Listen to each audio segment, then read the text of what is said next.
Bismillahirrahmanirrahim. Assalamualaikum warahmatullahi wabarakatuh.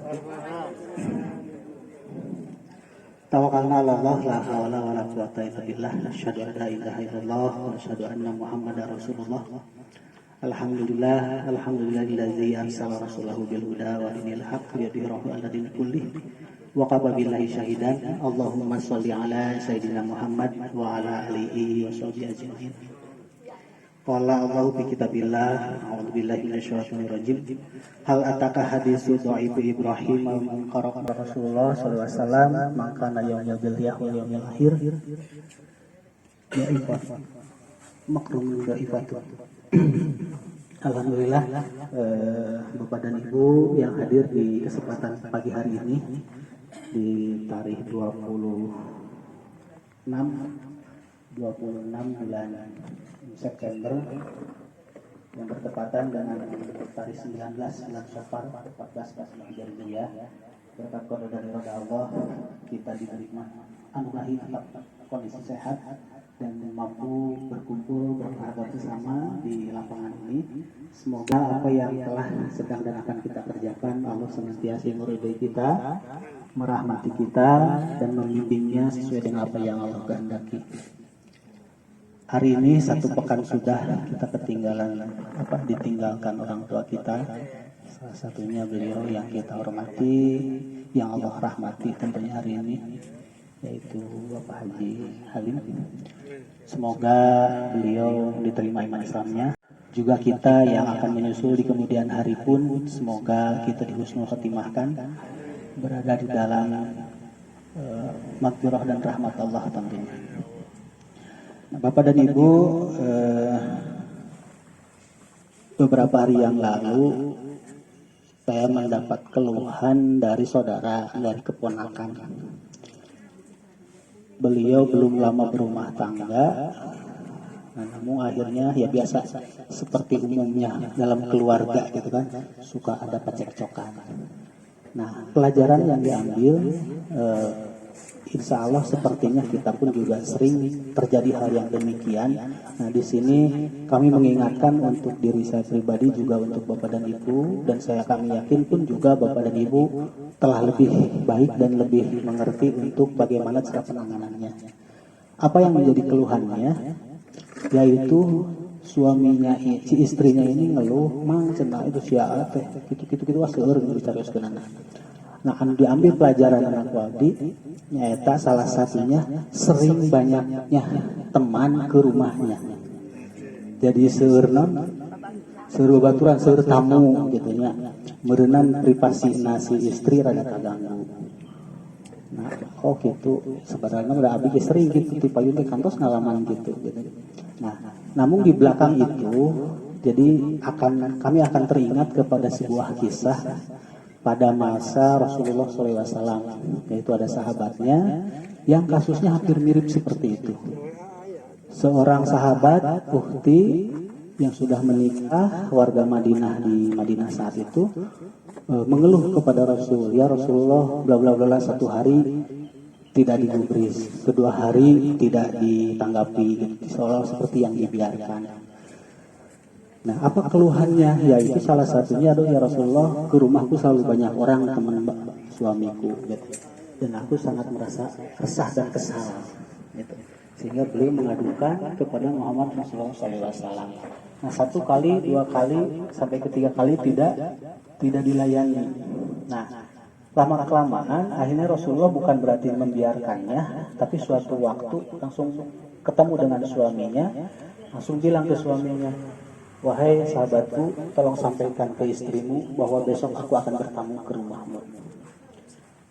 Nah, akhirnya disampaikanlah oleh suami ini kepada istrinya.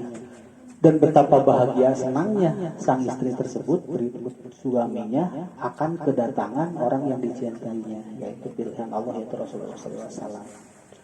Nah, suatu waktu akhirnya masuklah Rasulullah ke rumahnya. Diawali biasa seperti yang kita pahami, salam, akhirnya masuk, dan di dalam pun juga disuguhi dengan apa yang saking bahagianya seorang istrinya itu, istri si sahabatnya itu, dia masak namanya ayak gitu. dan ngabajakeun gitu kan ya, kayak pimpinan beureun aya Rasul dongkap ka bumi kan tidak semua rumah bisa didatangi begitu saja, karena protokoler itu berlaku pada masa Rasul sampai hari ini kepada pimpinan, presiden atau apapun yang punya pangkat ada protokolernya. Nah begitupun juga kepada Rasul. Kalau di ayat yang lain bahkan disampaikan manakala kita ingin berbicara khusus kepada Rasulullah itu kita diwajibkan untuk bersedekah dulu. Itu di surat Al-Anbiya ayat 12 kalau salah. Nah, singkat cerita akhirnya masuk ngobrol-ngobrol sana kemari. Nah pas selesai maka beliau izin pamit pulang. Nah sebelum pulang Rasulullah pesan ke suaminya, wahai sahabatku, sampaikan kepada istrimu, mohon lihat kepada pintu di mana aku akan keluar. Amanatnya. Nah akhirnya setelah pamit, beliau pergi, beberapa langkah dari rumah, si istrinya melaksanakan apa yang menjadi amanahnya.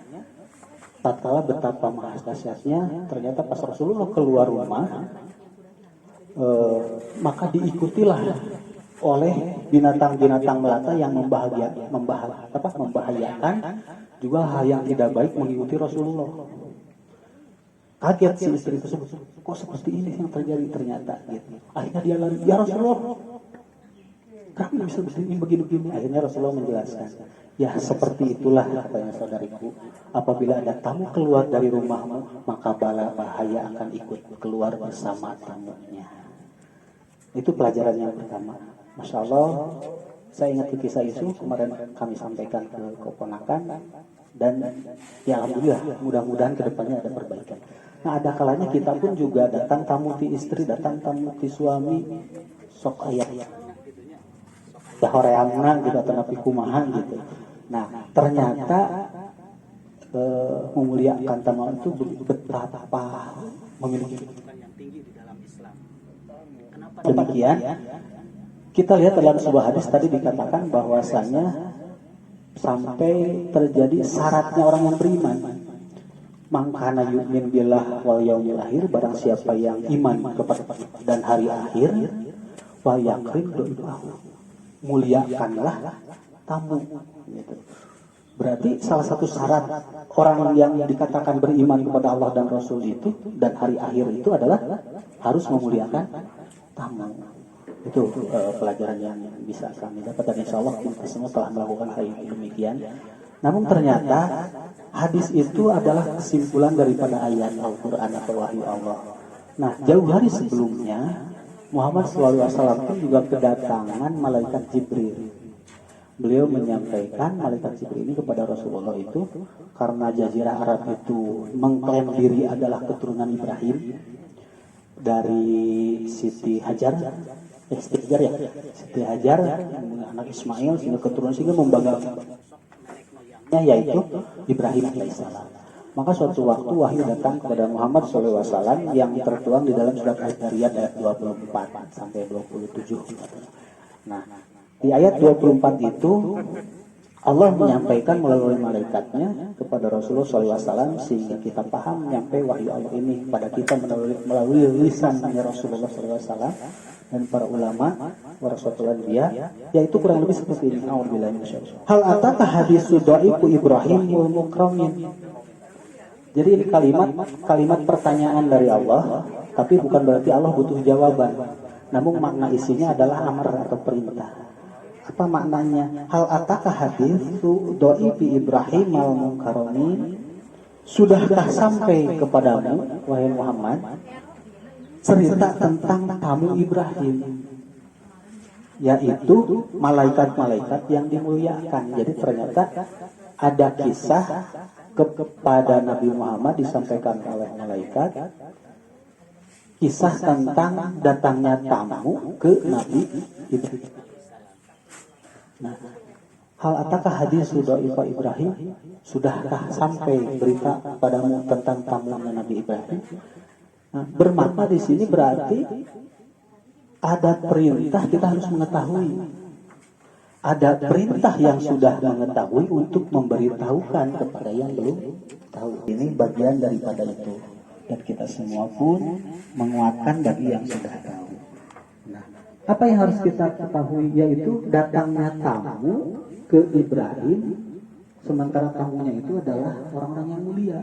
Bahkan dikisahkan itu adalah para malaikat yang konon malaikat itu kesananya kisahnya itu akan mengajak kaum Lut itu Sodom itu kelanjutan ayatnya kesana akhirnya.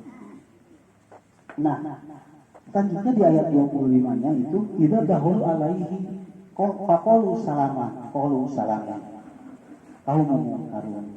Nah, ketika kedatangan kamu mereka itu masuk ke tempatnya lalu mengucapkan salam. Si tamu itu mengucapkan salam. Maka waqulu salam. Maka Ibrahim itu juga menyampaikan salam. Sama. Artinya disitulah makna perintah kenapa kita kalau bertamu atau memasuki suatu tempat yang lain harus mengucapkan salam. Itu pelajaran selanjutnya. Salam, maka kita harus menjawab salam. Nah, sementara Ibrahim itu tidak tahu siapa ini sampaikannya di ayatnya itu adalah kaum Harun. Kalian itu adalah orang yang kami kenal. Nah, yang tamu itu adalah orang yang tidak dikenal. Nah, kalau walaupun dia tidak dikenal, di ayat yang ke-26 itu parago ila ahlihi faja'a bi jilisan. Tapi Ibrahim dia pergi ke keluarganya, ke rumah, masuk gitu ke dapur.